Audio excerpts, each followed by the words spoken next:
from the champion. Oh, deep six! That could be it. Delivers this deep six.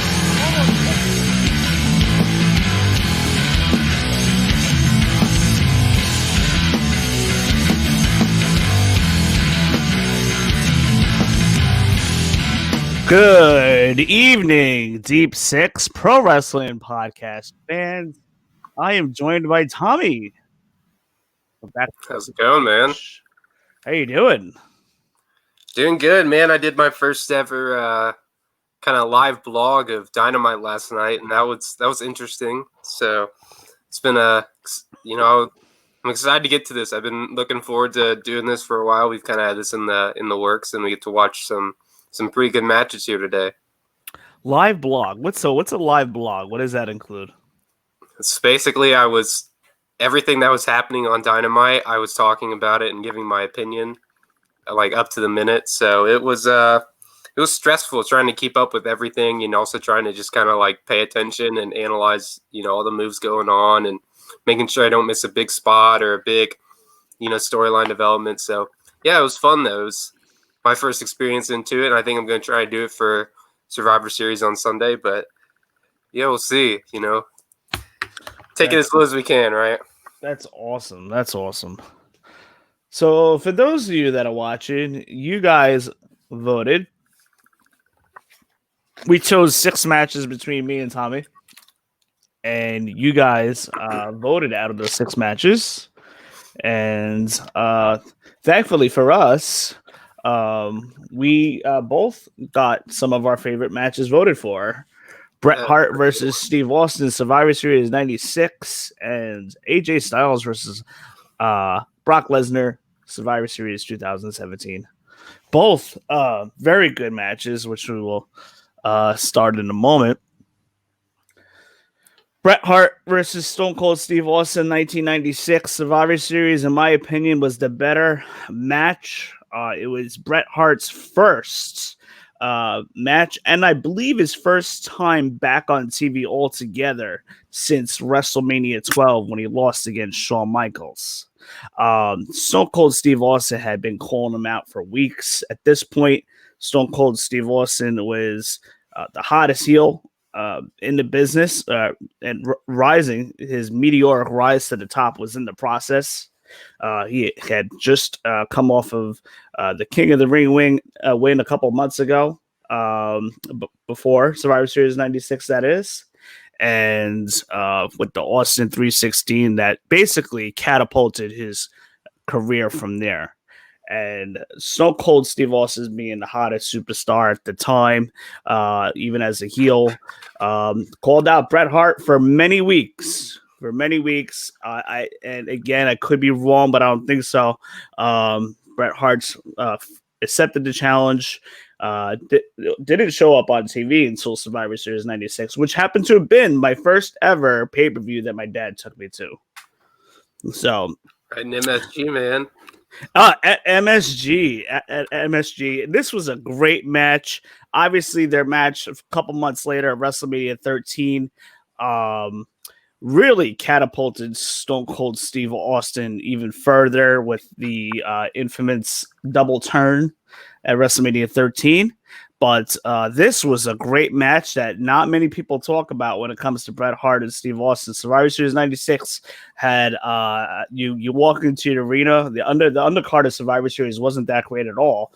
But once you started getting into the mid card and the main event, you had Undertaker versus Mick Foley on that card that year. And of course, Bret Hart versus Stone Cold Steve Austin, which was amazing. And we also had the main event of Shawn Michaels versus Sid Vicious, where Sid defeated Shawn Michaels to become the champion by use of a video camera on Jose Lothario, distracting Shawn Michaels so Sid can get the win via powerbomb and then pinfall. Yeah, if I'm not mistaken, this is the pay-per-view that The Rock debuted at as well. Made his debut in the Survivor Series match. Let me tell you, he made fun of many wrestlers for years, calling them jabronis. But this night, The Rock was the jabroni. He is green as heck. He won his debut by eliminating Crush and I believe Goldust. So one of the two. It was 2-on-1 at that point. So I believe Goldust and Crush were the last two on the opposing team, and The Rock eliminated them both. But he was green with the big afro, the generic music.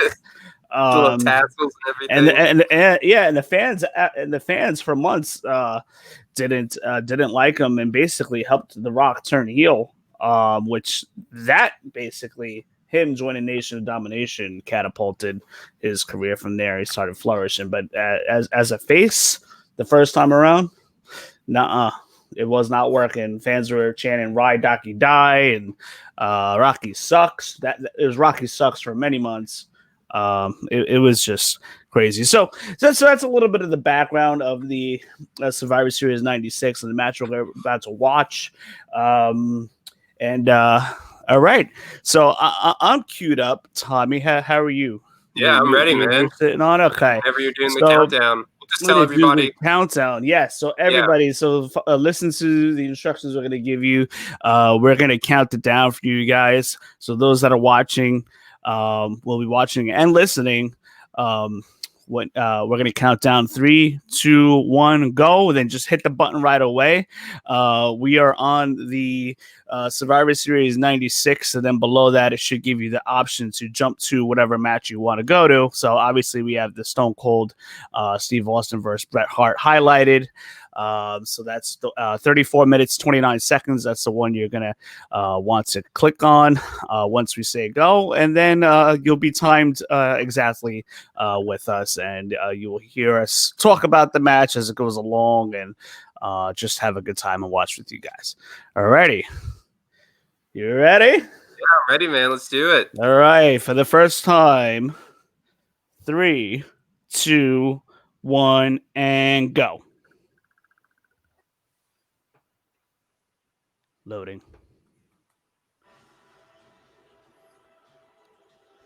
Of course, we get a Roman Reigns. Are you seeing that same thing that I'm seeing? No, I got a 30 Days of the Dead Man documentary.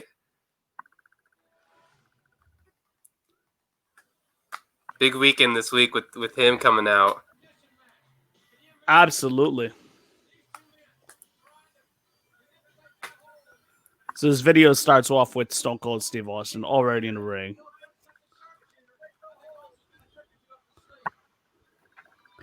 The fans were hot for this. Listen to the crowd reaction Bret Hart's potentially going to get.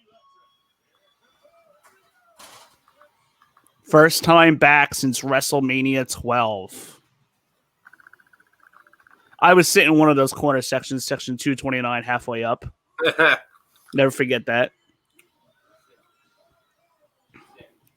Of course, Madison Square Garden was very small at the time. I take that back. It's just the way that they did pay-per-views. They always had that side door with the Survivor Series 96, Royal Rumble. Did it for 2000, 2008, Survivor Series 2002. It was just always unique that they did that. It was always at the Garden for whatever reason. They always set it up like that. Yeah, and it's crazy to think how many impactful pay-per-views have been held at Madison Square Garden. I mean, you think it back to, even this pay-per-view here, Royal Rumble 2000, Survivor Series 02, Royal Rumble 2008. I mean, there's been some big moments in the history of WWE at MSG. Oh, absolutely. Absolutely. The crowd was hot for this. This was big match feel. When I was there for this was a big match feel. I can't even tell you. The intensity was so thick in the arena that night, you can cut it with a knife. And Bret Hart's entrance, Stone Cold Steve Austin is not fazed by it. And I can hear it. We're pretty much in sync by like a quarter of a second. Yeah, right on each other, yeah.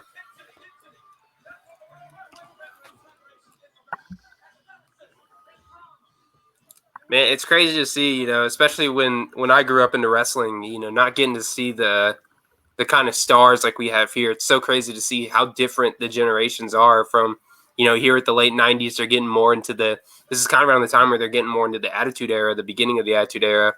And when I first got in, I'm getting into the Ruthless Aggression Era. You got Evolution, Stone Cold, and, The Rock are coming to the end of their careers. And it's so crazy to look back and look at how much has changed in just only a 24-year span. You know, where this is the 24th anniversary from this match, and it's crazy to look at.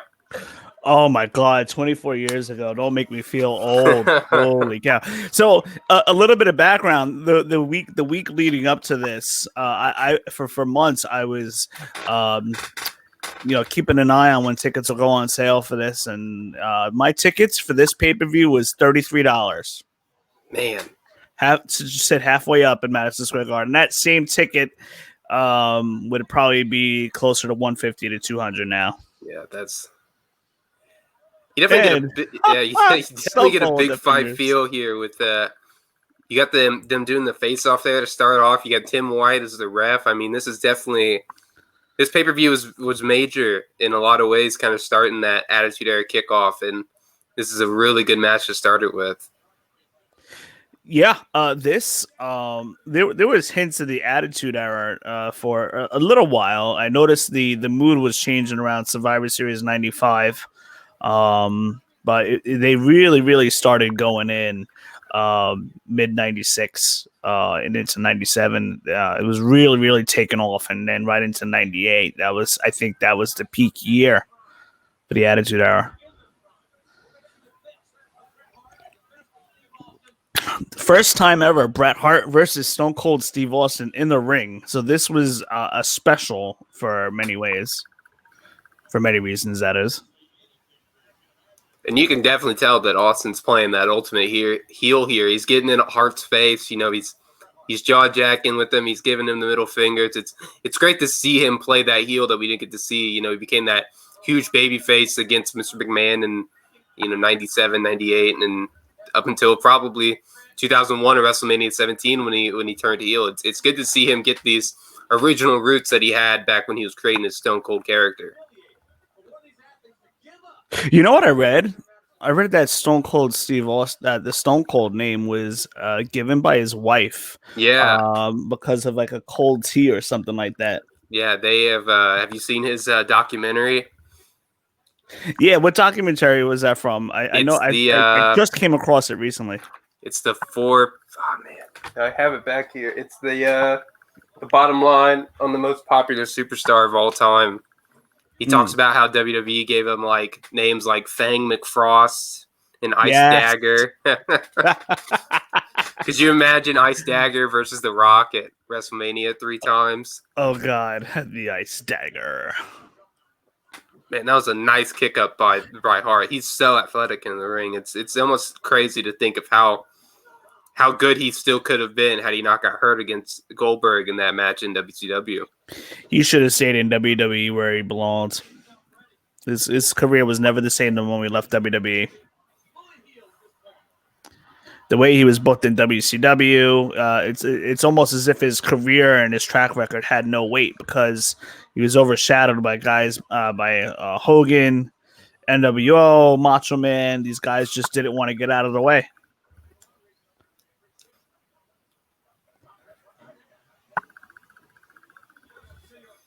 Bret Hart with a little bit of an arm bar here. We see a little bit of a technical match going on early.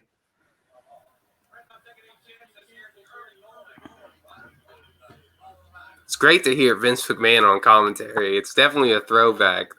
One of the best commentators of all time. Yeah, and it's crazy how he didn't even want to be a commentator. He first wanted to be a wrestler. His dad wouldn't let him. He makes him go out and do commentary for a random episode of TV, and he becomes one of the most recognizable faces and turns that commentary job into, obviously everybody knew he was, not a lot of people knew he was the owner, but the insiders knew that he was, and he turned that into one of the greatest heel characters of all time when he became, the Mr. McMahon character. Ooh, Bret Hart with the escape there. He was so good. Bret Hart was probably the best superstar of the 90s in regards to Survivor Series. Most people don't like Bret Hart. Maybe they think that he's vanilla. But he had some of the best main events. Bret Hart versus Bob Backlund at submission match in 1994. Amazing. 95 against Big Daddy Cool Diesel when he won the title. And then over here against Steve Austin. Then the following year, in 1997, Screw Bret job. Hart. Yeah, Bret Hart versus Shawn Michaels in the screw job. And you could probably even go as far back as 92 in the ladder match for the championship. Bret Hart versus Shawn Michaels. And 93 was kind of like an off year. That was really a build for Bret Hart versus Owen at WrestleMania 10. It was the Hart family versus originally supposed to be Jerry Lawler and his Knights. But I think Oh my Jerry gosh, Lawler I had to remember pull. that. Jerry Lawler had to pull out. I think it had something to do with some allegations against him. So he had to pull out of it, and Shawn Michaels took that over. Man, So it crazy. turned out to be Shawn Michaels and his Knights. You They know, would continue the Bret Hart versus Jerry Lawler feud in 95 with the Kiss My Foot. yeah, the Kiss My Foot. That's a important but weird match in wrestling history. I wanted to ask you, you've been to MSG. I've only been to, one WWE show. It was a SmackDown, I want to say, in 2019. I think it was on the road to WrestleMania 35. What is it like being in Madison Square Garden where it just has that different look? Obviously they have the small background where the wrestlers come back out in. They always kind of decorate it, whether it was the Royal Rumble or Survivor Series. What is it like being in Madison Square Garden and viewing an event versus being in a different arena and seeing it? Oh, it's a whole different atmosphere. Especially my early shows of going there, you could feel the buzz in the air each and every time, because of the fans. The New York fans ate it up. They loved the product, maybe even more so than many other parts of the country. Madison Square Garden is such a special arena too. Always considered to be the home of WWE, and they always made sure it was a big. WWE always wanted to put on some of their biggest shows in the Garden each and every year. So when walking into Madison Square Garden, you knew you were going to get a very good show. And the buzz was always in the air, and you knew that they were always saving something special for an event at Madison Square Garden. And you could even say the same for places like Chicago, Allstate Arena over there, the Boston Garden back in the day was always a special arena to them.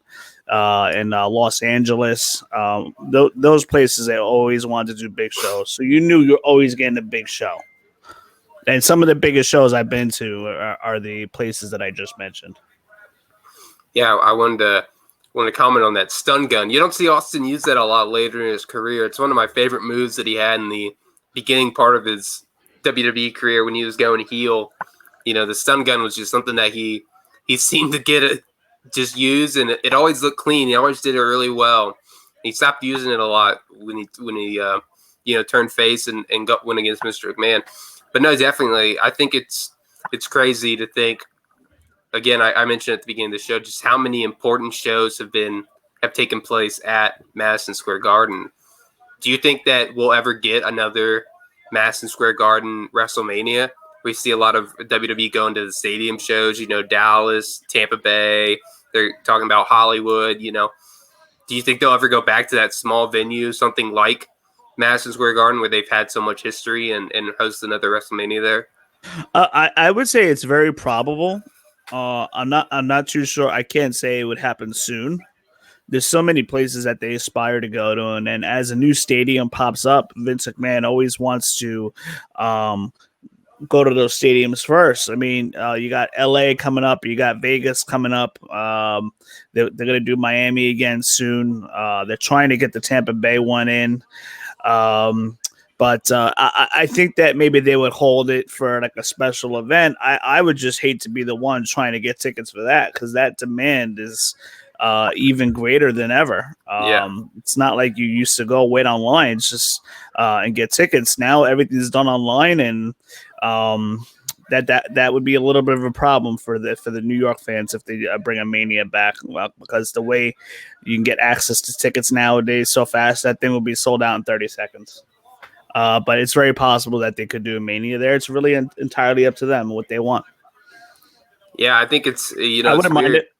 Yeah, when you look back at like the last few WrestleManias that have kind of been indoors that weren't in big stadiums, I mean, you think about 23, they went to Ford Field in Detroit. They went to Atlanta, Georgia, the Georgia Dome in 27. They went to the Superdome in 30. But even those places are all really big. You kind of have to go back to when they went to, I think it was WrestleMania 22. They had in Chicago.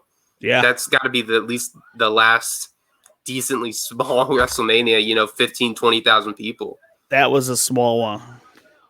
We considered going to that. I mean, I was young at the time and making no money. I'm still making no money, but I'm making more money now. But I was young at the time, and we really couldn't afford a big trip like that, or you kind of had to save in much advance. So 23, the stars aligned, and that was really when I began my WrestleMania run with all those stadiums, with the exception of Houston in 25.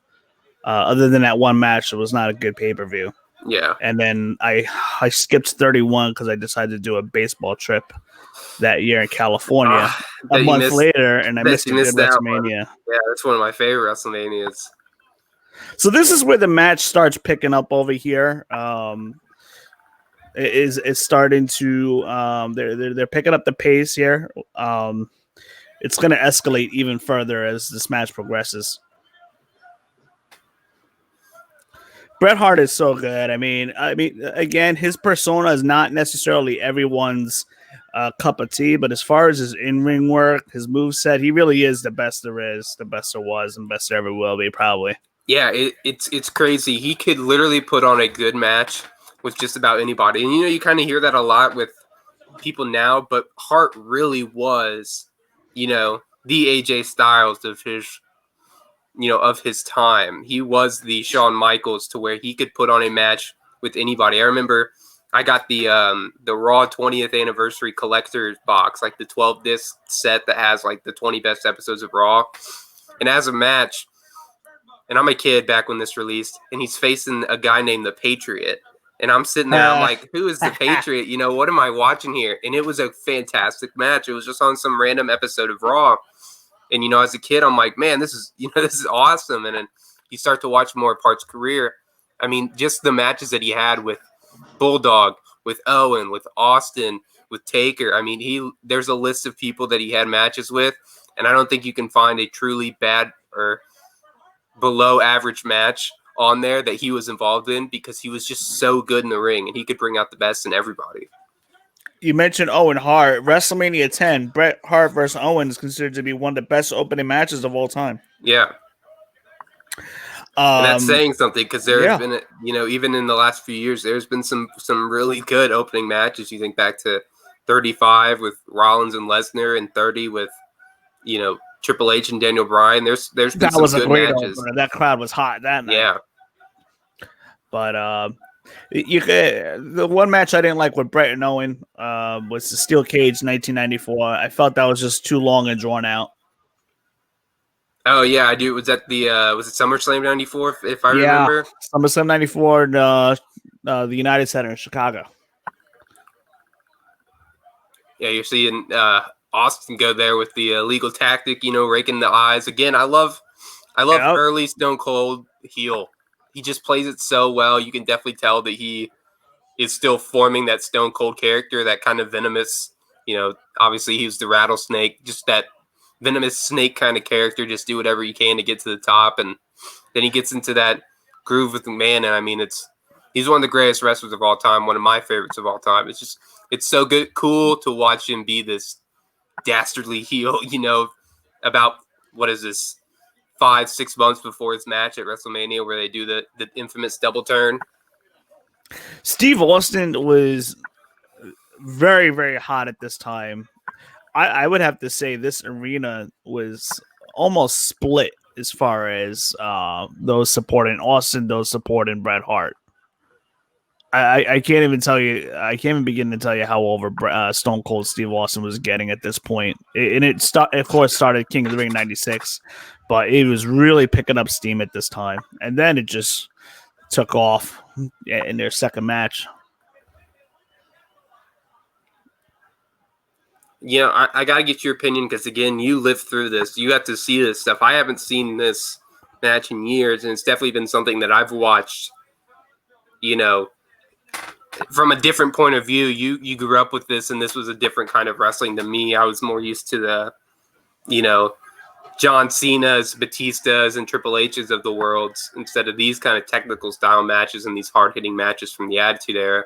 What do you think sets apart Stone Cold and Bret Hart's rivalry from, each of their own personal rivalries that they had with others? Because they really did have some fantastic matches in their year-long rivalry. I mean, from about the beginning of '96 to obviously WrestleMania, and even up until Survivor Series when Bret left the company after the Montreal Screwjob, we saw these two get involved a lot. So what do you think sets apart their rivalry from some of their other personal ones?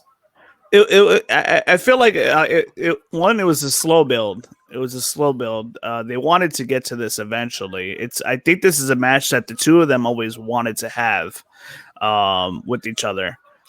So one, again, them enjoying and being happy to work together on this. But then also there was a lot of moving parts at the time with Bret Hart. We didn't know if he was ever coming back. We didn't know Man, that's a how spot long. you don't see a lot anymore. I love those. Yep. I wish they do those more. Sorry to interrupt you. That's one of my favorite spots. One of the key spots of the night. The referee did not call this. He just let them go. Look at this. They're about to go to the table. Oh man, this is great. I remember this. I totally forgot. I thought the table had broken on this, and maybe it still does later on. But I remember this clear as day, though. This was nuts. This is where the match started really getting intense. But the storytelling, the long-term storytelling, the fact that they've been wanting to work with each other for a long time. You got both wrestling minds. Bret Hart being a little bit more experienced, collaborating, putting on an awesome story that you can see right now. And I think something's going to happen here. But again, like for the fans, for the fans, like we, me as a fan, we didn't know what was going to happen with Bret Hart. We didn't know how if he was going to be Rust. And WWE did a really good job with the long-term storytelling of Bret Hart, and in the meantime, building up Stone Cold Steve Austin all the way up to this match. Yeah, I think when you look at, one of Hart's biggest rivalries was against Shawn Michaels, and I think that was kind of portrayed to be this kid in Shawn Michaels, the boyhood dream. We've heard that enough. Going up against the veteran, the champion, and trying to take that spot. And then when you look at Austin's biggest rival outside of McMahon, in the ring, it's The Rock. And for those two, when they first had their match at WrestleMania 15, they're both still kind of rising stars, and it seemed like their careers were almost competing against each other as they went on. It was 17. They're both at the top of the company. 2003, WrestleMania 19, they're both coming to the end of their careers. So it's kind of like their careers mirrored each other. And for these two, I mean, they just hated each other. Hart and Austin, you could just tell that there was so much animosity between the two on wanting to be the number one guy. And you can see it in these matches. And I think that's what really sets it apart. Absolutely. Storytelling leading up to this Survivor Series match was just it was awesome. Like this was, aside from Michaels, me being a huge Michaels fan at that time, aside from Michaels and Sid, I was looking forward to this match. There was a lot of hype surrounding this match. Like the way they built it up, it was must see.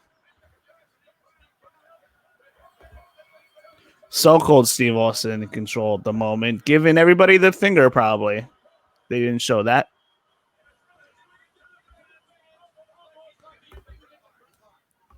Steve Austin getting that heat from the crowd. Amazing.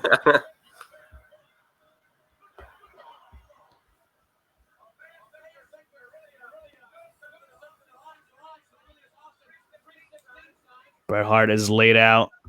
Stone Cold Steve Austin in control at this point.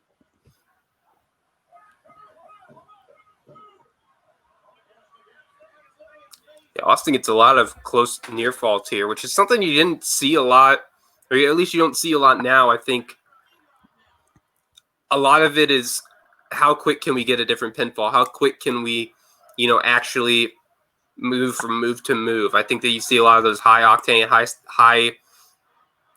flying spots, and then you follow up with a quick pinfall, and it's a 1 count, or it's a quick 2.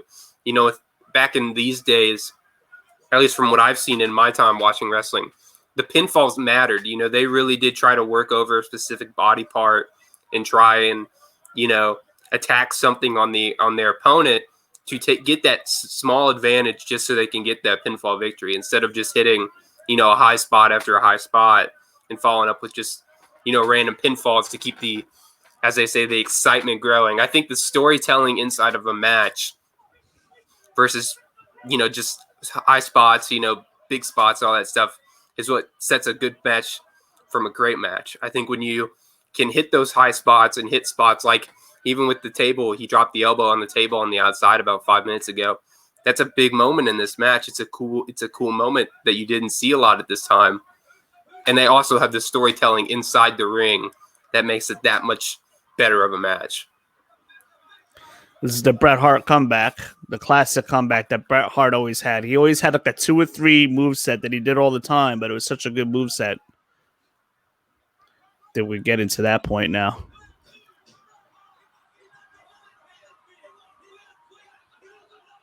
Jim Ross is going nuts. Love it.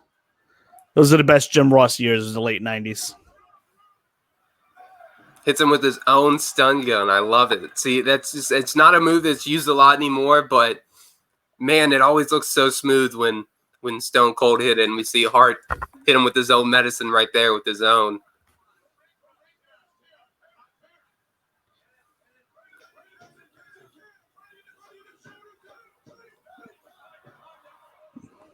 All right, calm down, Vince McMahon. He didn't get it.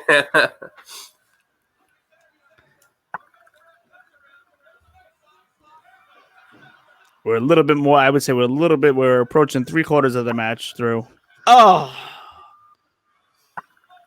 Pile driver. The move from Owen Hart. Remember that? Yes. Some SummerSlam 97, I believe it was. Yeah. That put Stone Cold Steve Austin out for months with the neck injury. I wanted to ask you because it's something that I find myself kind of thinking about just because I'm, younger than you and I grew up into a different wrestling environment. What is your, I don't want to say advice because I almost sounds like it's something that people have to do, but if people want to get into classic wrestling, this Attitude Era, they weren't around when the Attitude Era was going on, and all they've seen is the stuff that I've seen, Ruthless Aggression, the PG era. What are some matches that you recommend, starting out with, or what are some things that you'd recommend, when you're watching this stuff, just to be able to fully enjoy it? Because as we can tell, wrestling, storytelling, everything going on, even the commentary, is so much different from what it is now. Absolutely. I mean, there's some stuff, a lot of stuff that I would stay away from. I would stay away from a lot of 1995 stuff. Again, any Bret Hart main event in the middle 90s, the Survivor Series was awesome. A great start there. SummerSlam 98, Undertaker versus Stone Cold Steve Austin, and then of course the main event, King of the Ring 96, where Austin started. This is Austin 316. And if you want great wrestling, WrestleMania 12, Bret Hart versus Shawn Michaels, and the 1 hour, one of the greatest wrestling matches during that time, in the 1 hour Iron Man match. And then we start getting into the 98, where you have the faction wars. You had several different factions fighting against each other, which I thought was pretty cool at the time. Stunner right Austin there with the stunner on Bret Hart. Yeah. But yeah, we had many factions going against each other. Nation of Domination and Degeneration X feuding. So 97 around the time of 97 with Shawn Michaels and Triple H tagging together and becoming DX in later 97, going in through 98. And from there is great to watch with the Attitude Era. The night after WrestleMania in 1998 was the reformation of the DX with Shawn Michaels leaving, and then they added 2 new members, Billy Gunn and Road Dogg. So that's a very good watch. 98 was a great year for wrestling in general. Then you see the emerging of The Rock developing his character throughout 98.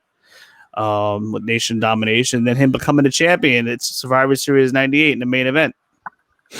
So that's some good stuff right there. And then you see Triple H and Stephanie, the regime. You see that take over in the very beginning of 2000 when Triple H defeated Big Show Monday Night Raw. A lot of good stuff. A lot of good stuff going on. And then the stuff with Undertaker and Mick Foley was awesome. Yeah, we see Austin going with the sharpshooter here. There was a move that he did right there that kind of makes me love classic heel wrestling. He was going, though, it's just something that we don't see a lot anymore. He kept getting frustrated by the amount of times Hart was kicking out, but he kept going for the pin. He'd beat him up in the middle of a pin, go for another one, get a 2 count. I love that. That's classic heel wrestling at its best. It's incredible to see how good Austin is at being that huge baby face that he was, flipping off the boss and dousing everybody in beer and being just as good of a heel as he is here too. I mean, Austin, and then later on The Rock, but Austin was the leader of the Attitude Era, no doubt about it. Once WWE saw something, they were like, that, that's it. We're gonna roll with it. And then that's when WWE got a little risque and different things and the women and all that stuff, a little edgy. See a lot of near falls in this match. It's something it's been a while since I've seen this match, but definitely the two are really going at it, just, beating the hell out of each other for a good 30 minutes here almost. The fans are into it. Which is hard to keep, especially now when you look at it, unless if there's a lot of high spots. A technical wrestling match, I think, honestly, the first, the last technical wrestling match I can remember actually was that Finn Balor versus Kyle O'Reilly match, the championship match. Yes, on TakeOver, and that was great. It was hard hitting. It was technical. It was a 25-minute match that was just really enjoyable, and it was something that we honestly haven't seen a lot in WWE in the last few years. So it was definitely a welcome change, and now we got the Dragovich and Walter match that is a rave across WWE fans at NXT UK.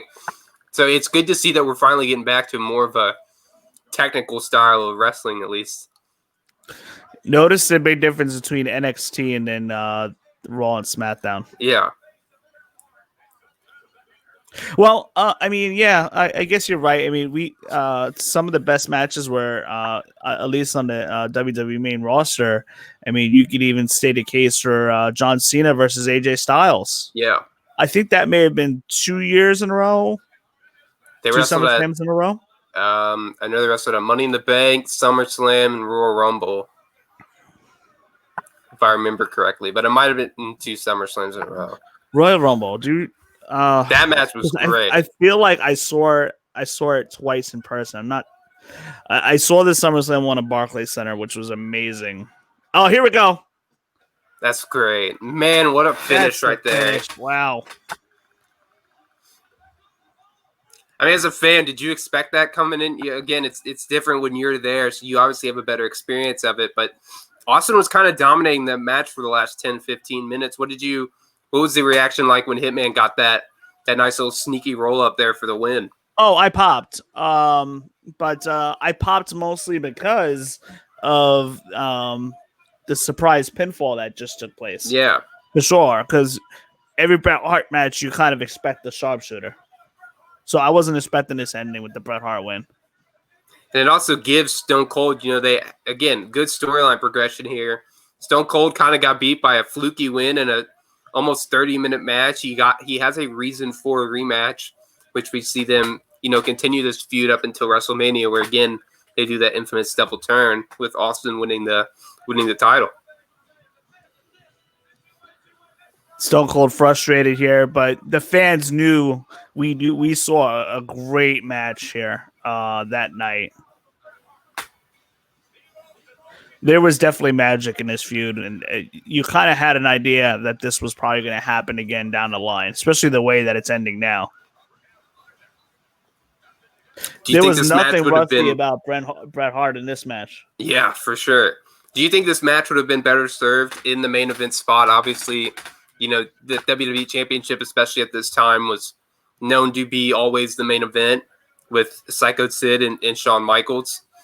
What do you think about this match being the main event? Does this match get better recognition? Is it up there with the WrestleMania Classic if it was the main event? Yeah, I would say so. If this had a title on the line, I think this would be considered to be a great title match for sure. Absolutely. Because the Shawn Michaels and Sid match, I mean, it was good storytelling there, but the Bret versus Austin match was the better match. And again, it's totally overshadowed because of their storytelling, what was about to happen at WrestleMania, the way that match ended. But at this time, Shawn Michaels was the man. He was the man. He was the man of the company. Vince wants to go in a slightly different direction.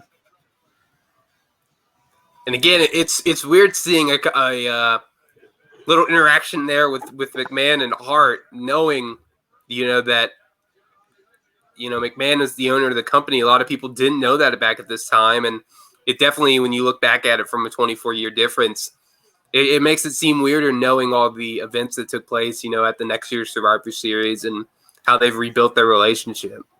This guy. Oh, man, this guy getting a hug from Bret Hart.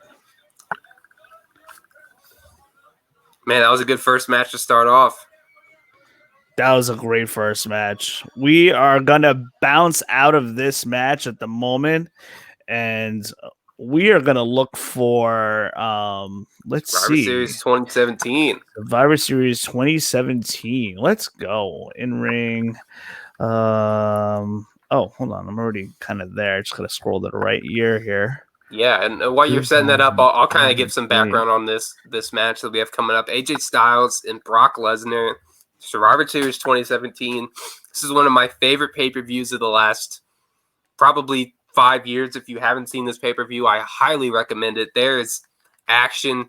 Honestly, I think the last 3 Survivor Series, I'm excited to see what this year's brings. It's going to be a little sad with the Undertaker farewell, but 2017 you had Styles and Lesnar. 2018 you have Bryan and Lesnar. 2019 you have the implementation of NXT going up against Raw and SmackDown. But I mean, this card was just stacked. New Day in the Shield for the first time. You have a great Women's Survivor Series match. You have a match between The Bar and the Usos. You have this match with Styles and Lesnar, and then you have the big Raw versus SmackDown match with, Braun Strowman, Shinsuke, Finn Balor, John Cena, Bobby Roode, Triple H, Shane McMahon, Randy Orton. I mean, this match was crazy. It was such a good match, and this is a really good pay-per-view. But we're going into this Styles-Lesnar match. Lesnar had just won the title at WrestleMania 33 against Goldberg earlier in the year. He defended it and retained at SummerSlam against, I want to say, Strowman, Reigns, and Samoa Joe. And he's coming off of a win at No Mercy. This was back when they did the brand split pay-per-views back in 2016, 2017 after the draft. And he beats Braun Strowman at No Mercy. And the SmackDown champion, the WWE champion, this match was originally set up to be Jinder Mahal versus Brock Lesnar. And it was a huge joke to everybody. Mahal was the surprise champion. He kind of came back looking buffer than ever, and he gets that surprise victory over Randy Orton, I want to say. Continues to win. He's coming off a win at Hell in a Cell against Orton, I'm pretty sure. Or no, it was against Shinsuke, excuse me. And then on an episode of SmackDown, I want to say a week or two before, Styles beat him in the WWE Championship match to set up this match versus Styles and Lesnar. And man, what a great match it is. I mean, people give Lesnar a lot of crap for not always working, but put him in the ring with a guy like Styles, and then the next year Daniel Bryan, he's going to give you some magic. So this is a really good 24-minute match. So we're going to start here. 23:55 is how long this match is. Again, Survivor Series 2017. Go to the little jump 2 on the bottom and weigh in whenever you want to give the countdown. We're ready. Let's do it. 3, 2, 1, and let's go. Buffering. Yeah, Okay. man, this is one of my favorite pay-per-views of all time. This is such a good pay-per-view. And mine starts later than yours. My ad's a little later. But that's okay. I'll catch up.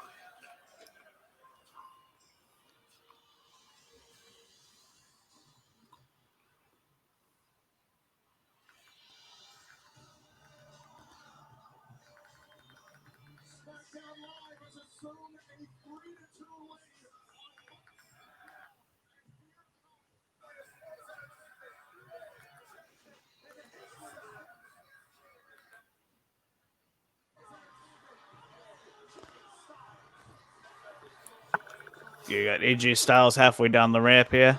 Yep. You know, Brock Lesnar always did good with the smaller guys. Again, he had great matches against Finn Balor, AJ Styles, Daniel Bryan.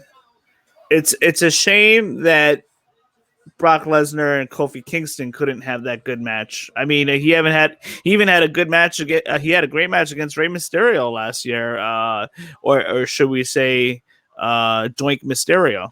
Yeah.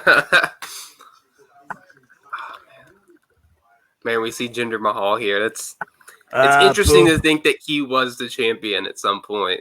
Poop. He was a good heel champ. Everybody hated him. He did his job. Supposedly, he's on a comeback. Oh. And he's looking not necessarily shredded, but he's looking very toned. He's looking good. So what was your experience with AJ Styles? Because when he first came in, I had known the name. It was, obviously one of the biggest names in wrestling. But I never watched a lot of his stuff in TNA. I never watched his New Japan stuff. But I knew who he was. I knew who – you could almost not go and watch a wrestling show without knowing who AJ Styles was. He makes that huge entrance at Royal Rumble 2016. What did you think of his initial start to his WWE run? I mean, he got the championship pretty quickly. He had some pretty high-profile feuds going up against John Cena, and obviously he's got this match against Lesnar. So what were your takes on when he, came into WWE in 2016? I didn't know if WWE was going to push him or not. I didn't know if they were going to push him. I was one of those fans that was kind of concerned that he would probably get buried or maybe never win a championship. So I was very concerned because I knew how good AJ Styles was in Impact. His early years in ROH, I dabbled a little bit into that. So I was very, very familiar with AJ Styles and how good he was. But whether WWE was going to use him correctly or not, that was the big question here. I really, really didn't know. And then Vince McMahon started the gimmick with, the Bulldog. So Vince McMahon was starting to get his fingerprints on things with AJ, and I just didn't know if it was going to work out. But, I mean, he's proved a lot of people wrong. Yeah, he had that match.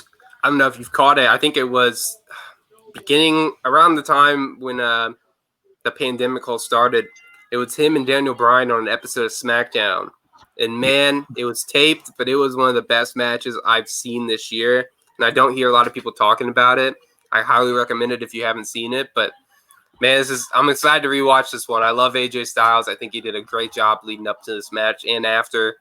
And Lesnar, Lesnar gives him a good match. This is a very, very good match.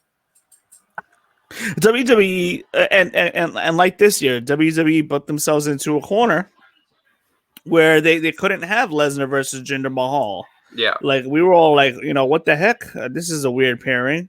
And we kind of see that this year. with Drew McIntyre and Randy Orton, and the fact that Randy Orton was scheduled to go against Roman Reigns. WWE didn't want to do heel versus heel. I think they see more money in Drew McIntyre versus Roman Reigns. Yeah. So the same thing happened this year as 2017. Especially with how this card was taking place. You know, Brock Lesnar versus Jinder Mahal definitely would have looked kind of out of place on the card with you have, you know, the Shield and New Day's first match and that huge 10-man Survivor Series match. I mean, this card was really well done. I think this was still kind of when, you know, 2016 SmackDown after the draft was really good, and I think they were kind of hitting the end of that here. But, man, this is a really good pay-per-view. I strongly recommend the last 3 Survivor Series because I think they've all been really well done. Yeah, last year too, there was a lot with NXT being in the mix. There was a lot of fresh matchups that we saw. Man, I love that pay-per-view. Now I got to go back and rewatch that one too. But this year, I just don't know. The build isn't that great. Yeah. I mean, it's interesting to see what they're going to do with Drew McIntyre against Roman Reigns to see who gets the win there. And, you know, Sasha and Asuka will have a great match. But there's no titles on the line. Yeah. The feud between Raw and SmackDown is really nothing too intriguing going on there, in my opinion. So, you know, it's one of those things we're going to have to see come Sunday. I'll be watching, but I'm just not too sure if I'm like too excited for it. Too excited and have high hopes. Yeah, you know, I've kind of had the same. I think Survivor Series will kind of be like a launch pad for the next few months leading into WrestleMania, though. That very well could be. Oh, but we can't forget the fact that Miz is the Money in the Bank holder, and there's been some teasery going on there. What if he tries to cash in? So, I mean, there's a little intrigue there. But yeah, there is. And it's just the kind of thing where they've backed themselves into a corner where we saw them with, you know, Otis was the champion, or the Money in the Bank holder. Yeah.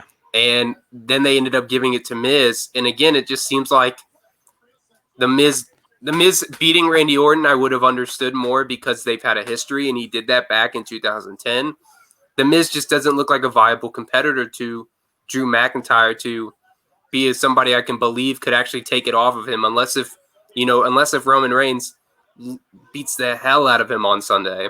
But my thing is with a lot of the pandemic pay-per-views, and we've talked about this on the show, there hasn't really been a bad pay-per-view since WrestleMania. I think they've all been pretty enjoyable, or they've all had pretty enjoyable matches to where they're, you know, different in their own way. So I have some hope for Survivor Series.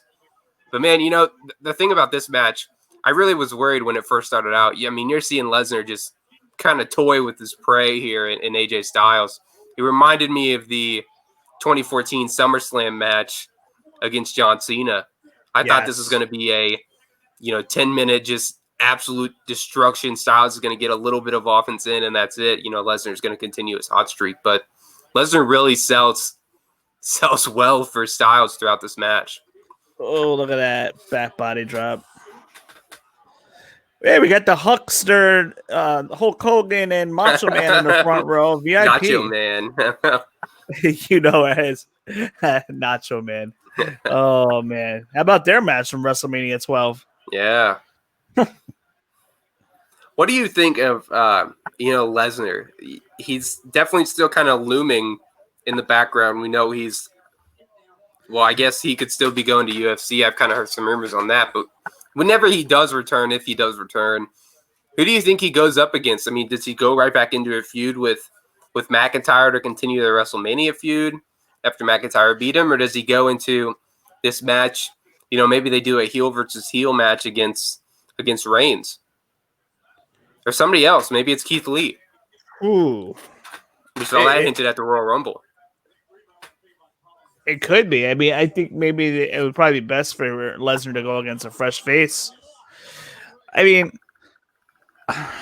Lesnar is always a must-see talent. He's a once-in-a-generation talent for sure. The problem is when he was title holder, he would never show up with the title. You would never see a title match. It put more attention on the lower titles like the Intercontinental U.S. title when Lesnar was gone, but it was kind of frustrating to see.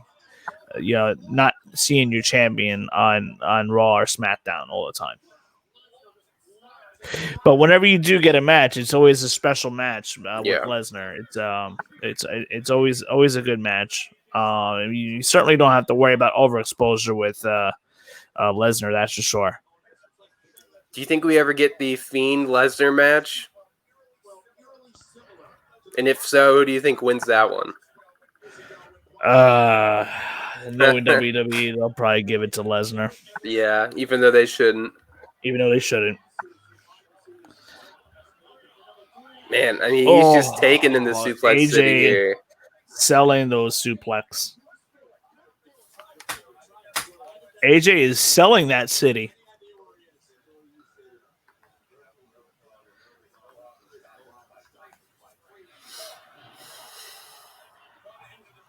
Some of Lesnar's best matches were with guys smaller than him. Yeah. I mean, even Angle, you think back to their matches, the Iron Man match, the WrestleMania 19 match.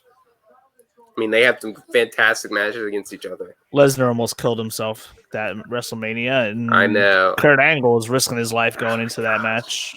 Oh, look at that knee in the corner. AJ selling very well. The Macho Man and Hulk Hogan looking on. Oh, we got Simon. Simon's in the front row. The guy with the long hair. It's at every single pay-per-view. Good guy. Him and his mother are very nice.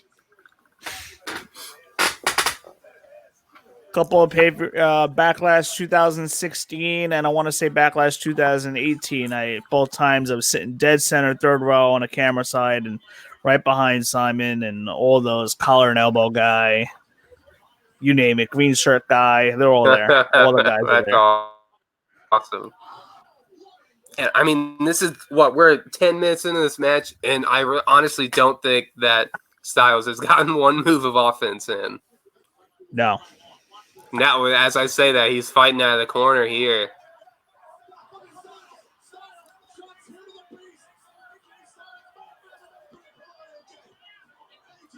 I think my problem with matches like this is that you run into the risk of, we've seen enough David versus Goliath, and I said this last week on the show. I forget what match I was alluding to, but we see a lot versus, of Nyla Rose. Yeah. We see this a lot. You want to give the smaller, the David character, you want to make it actually seem like they could score an upset. You want to make it seem like somehow, some way they could get a fluke win and beat somebody. And, with Lesnar here and Styles is a different kind of offense. He's high flying. He is quick paced, and Lesnar's the kind of guy who's going to beat the hell out of you and do it with a smile on his face. So I think they did a really good job in this match and next year's match against Daniel Bryan in really making you believe that while Lesnar has been built up as this unstoppable beast, somebody with a little bit more technical wrestling knowledge can catch him with something, unexpectedly and get that surprise victory. Tom Phillips with a very good call, doing a good job calling this match. But this is the way that a David versus Goliath match should be. You're beating down your guy for a long time, Goliath that is, and then David all of a sudden rises up out of nowhere, starts getting his comeback in, and whether you win or lose, it's another story. But get that comeback in and make it believe and build that anticipation of will he pull off the improbable? Here we go. Oh, that was a teased F5 there. AJ Styles. Ooh, nice DDT there. Don't even know if he hit that DDT. It looked like he was going for one, but Lesnar kind of just, as Corey Graves is alluding to, he kind of just threw him off of him.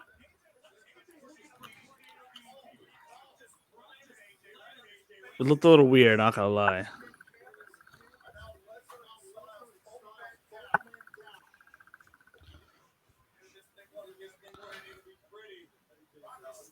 What do you think of Heyman's recent partnership with Roman Reigns? I mean, we've kind of seen him as this character who's always built up Lesnar as the the reigning, defending Universal Champion. What is it like to have put that kind of a character, such a great talker, such a huge part of the wrestling business as it is today, with a guy like Roman Reigns in his first ever heel turn, who's been portrayed as the next, the second coming of John Cena in this generation? Man, that was amazing. Wow. I'm not too sure if Paul Heyman is needed in that spot. It's a good pairing, though. But Roman Reigns is just doing so well with his heel character. He's got Jey Uso. Eventually, Jimmy Uso is going to be with Jey Uso and Roman Reigns. So they're going to have their, little faction going on. I'm just not too sure how long this will last with Reigns and Paul Heyman. I certainly don't mind it. It's new and it's fresh. Do you think that's a way that they can get Lesnar back in, is have, him turn on Reigns down the line and maybe leave again for Lesnar, or do they stay both heel and have it be a heel versus heel kind of match? I think you have Paul Heyman turn on Roman Reigns. I think you have no. I'm sorry. I think you have Roman Reigns turn on Paul Heyman. Yeah. Kind of turning Paul Heyman face, and then Brock Lesnar coming back and looking for retribution. I think that's probably the way you bring Lesnar back into this equation. I love his flying elbow there, the phenomenal forearm. Such a great move. It looks so crisp when he does it, too. Styles is so good at really picking up the crowd. The match could be going at a slow pace, and the minute he hits something like that, everybody's on their feet. Because they just know the match is going to pick up as we see him slam him into the barricade right there. There's the steel steps. Just imagine if the title was on the line here. Do you think would it be if whoever wins would get both titles? If that would have been, I don't know if different? something like that's going to happen again anytime soon, unless you do the brand merger, which you don't really need a brand split anymore. The tag team division's suffering, the women's division's borderline suffering. I have no problem with the mid card. You have a lot of guys that can contend for IC US title, and but I just don't think you need a brand split anymore. I think Survivor Series would be a great stage to have a merger of sorts with all the different titles, US title, IC title, and everything, tag titles especially.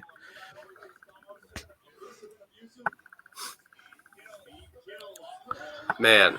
Rey Mysterio versus Brock beautiful. Lesnar was the most beautifully teased match last year with Dominic coming in. Dominic, yes. Oh, man. I thought that Rey was winning that match. That's just beautiful. That is just absolutely beautiful for a quick, near fall right there. But, man, Styles just makes so many moves look so pretty. It almost seems like he's floating in the air.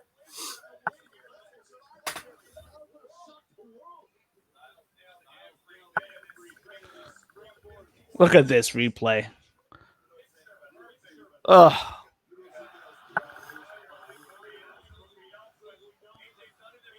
The fans were eating that up there. Paul Heyman looking on. His mannerisms in the background are so good. And do we get F5 here? Nope. AJ. Calf crusher. Oh, look at Paul just Heyman. Look at Heyman, exactly. That's beautiful. The fans are hot for this. They are hot right now. Lesnar is really letting Styles get in a lot of good offense right here, which I appreciate.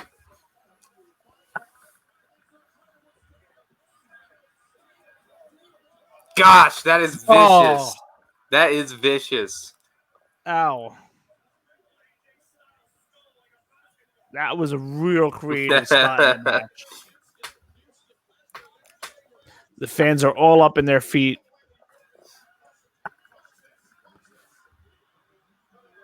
I think you had to have a good long match here because with Lesnar, um, you don't want to bury the other guy Yeah. whichever direction this goes in. You already hear this is awesome. Fans And are definitely, eating it up. But this is awesome chance going on. And here we go. We got another F5. AJ Styles holding on. That was stiff. Forearm. Here we go. Going for the flying forearm. And, I thought Lesnar was going to catch him here. Ooh, Yeah, wow. I mean, just At listen this to the point, crowd. The fans are thinking that AJ Styles could very well pull this off. I mean, they're eating up every move. That elbow that he hit before to set up that phenomenal forearm was stiff. Maybe, showing some throwback to their New Japan days. They both wrestled in New Japan. Obviously, AJ had a longer career there, but Lesnar made a few appearances after his initial WWE run in 2004. I'm pretty sure they had a match in New Japan, if I'm not mistaken. I gotta Google that. Here we go. I think this is the final the final attempt here, and I think Lesnar catches him. We're gonna find out right there. Going to the well too many times. Yep, Lesnar catches it, and we get an F5. Man. 1, 2, 3. That was a great match. Absolutely great match. Yeah. Definitely, again, it really let you believe, like you said, that Styles could really, pull off the upset. And Lesnar's doing a great job here selling, like, how bad of a beating Styles gave him with that calf crusher and, keeping him on his toes with the phenomenal forearms that he hit. Yeah, it was a really enjoyable match right there. And you know what? They worked to each other's strength. What was awesome. You had the high flyer versus the ground and pound. And the way that finish was booked so perfect. With Lesnar having the ability to catch AJ Styles in the air and then put him in the F5. Such a good finish. Yeah. But yeah, again, if you somehow missed this pay-per-view, if you are watching along with us and you haven't seen the rest of this pay-per-view, I recommend start it over, man. Start it from the beginning. This is great. There's some really, really enjoyable matches here. It kicks off with that Shield New Day match, which is a hot opener. Then you get that great main event in the 5-on-5 men's match. The 5v5 women's match is great too. And you have this fantastic match. One of my favorite pay-per-views, again, Survivor Series the past three years has been, no pun intended, phenomenal. Ha ha. Showing the replays. The Paul Heyman's just so good.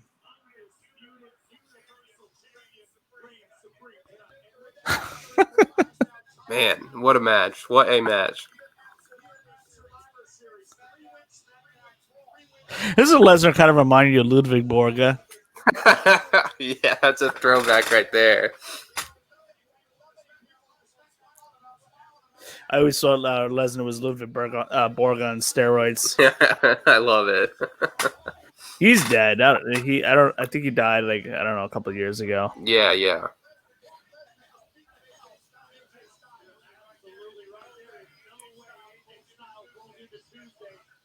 He had a good showing. You can't bury AJ Styles here. AJ Styles is one of the hottest superstars in WWE right now. So you kind of had to have a match like this and not like a squash match like you had with Lesnar and Kofi.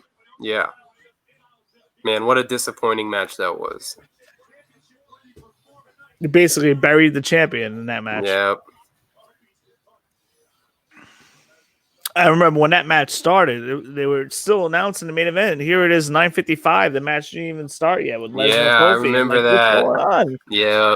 And little do we know, we get a 30-second match.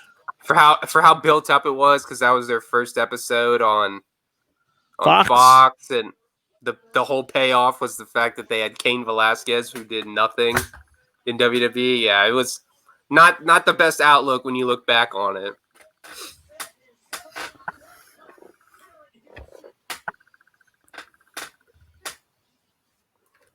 What a match that was.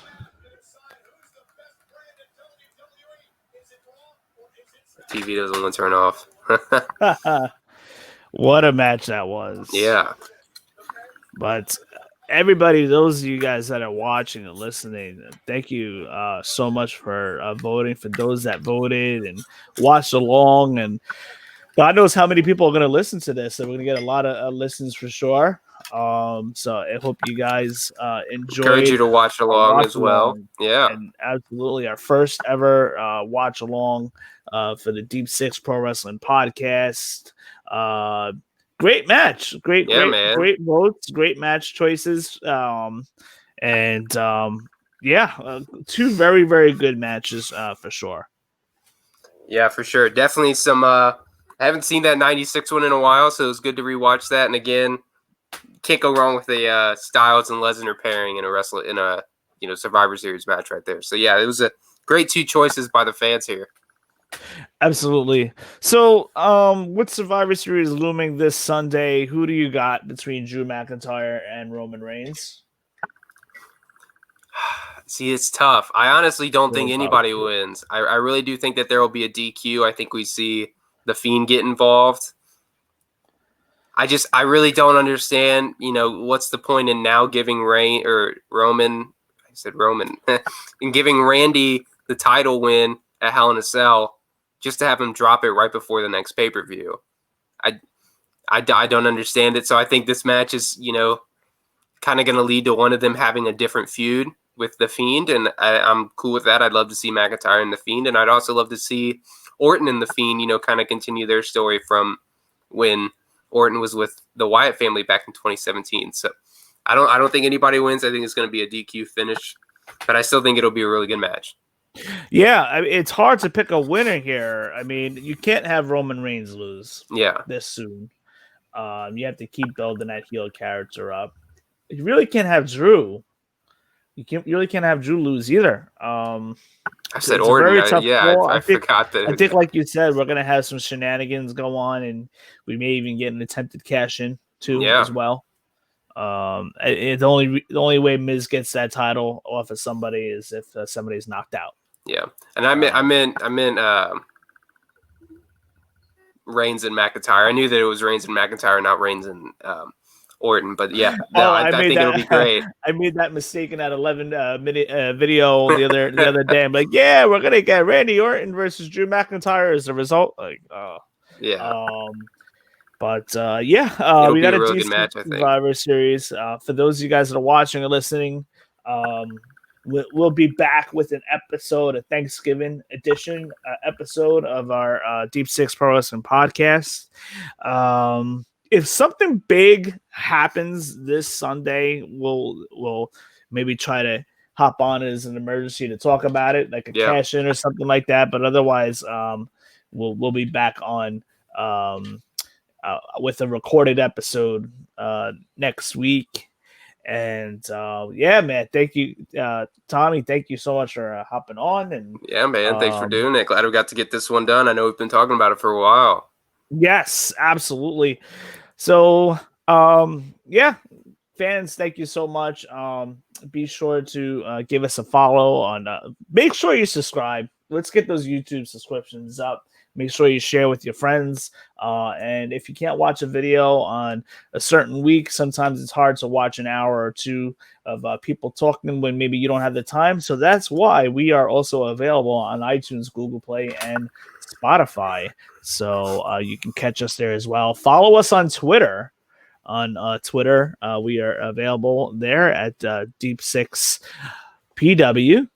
And and our Facebook group, WWE and AEW Wrestling Fans. You can follow us and join our group there with all the discussions. So we're available all the time. And that wraps up this episode. Our first ever watch along episode is in the books. Oh yeah, man. It was awesome. Be sure to check out Tommy's work on backsportspage.com. And we will catch you guys soon.